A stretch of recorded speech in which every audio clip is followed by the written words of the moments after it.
बागेश्वर महाराज धीरेन्द्र कृष्ण गर्ग के खिलाफ ताम्रकार समाज ने एसपी ऑफिस में दिया आवेदन। पंडित धीरेन्द्र कृष्ण शास्त्री विवादित टिप्पणियां करते रहते हैं, जिन्होंने पहले संत तुकाराम पर अभद्र भाषा का प्रयोग किया, उसके बाद शिरडी साईं पर किया, अब शास्त्र बाबू पर गंदी टिप्पणी की।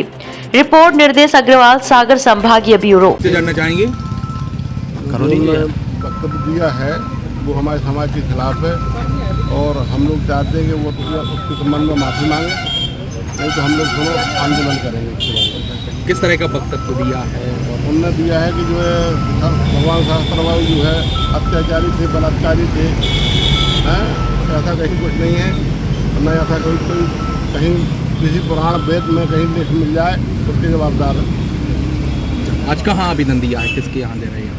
श्री उन्होंने अध्यक्ष महोदय के पास और डीआई साहब। क्या नाम है आपका? यहाँ पर बहुत से बुद्धि और तर्क के लोग ब्राह्मण और क्षत्रियों में आपस में टकराने के लिए उपाय करते रहते हैं कि 21 बार क्षत्रियों से विहीन भूमि कर दी, भू कर दी, पृथ्वी कर दी।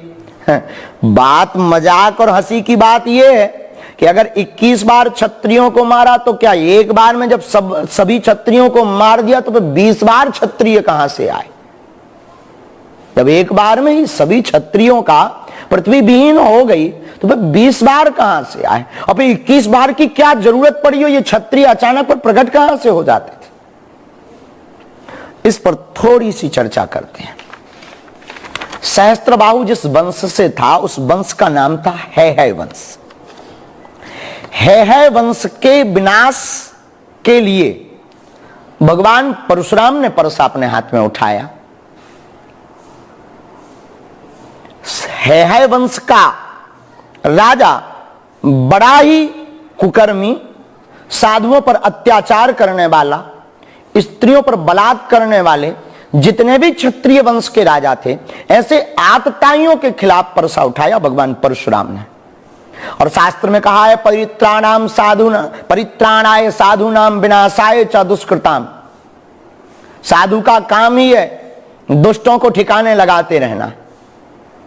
और आपने है वंश के राजाओं को मारना प्रारंभ किया, लेकिन आपने शस्त्र शास्त्र की मर्यादा का पालन करते हुए कभी भी ना तो स्त्रियों पर अपना परसा उठाया, न बालकों पर अपना परसा उठाया, न बालिकाओं पर परसा उठाया। तो जब एक बार आतताई राजाओं को मार दिया पर उनके बच्चों को हाथ नहीं लगाया, और जब वो बच्चे युवान हुए और उन्होंने भी अत्याचार प्रारंभ किया और उन्होंने भी अपने पिता का बदला लेने के लिए दादा परशुराम भगवान परशुराम पर आक्रमण किया, तो फिर उन आतताइयों का वध किया, फिर उनकी संततियां हुई, फिर उनका वध किया। ऐसे क्रम में 21 बार क्षत्रियों को पृथ्वी से विहीन किया।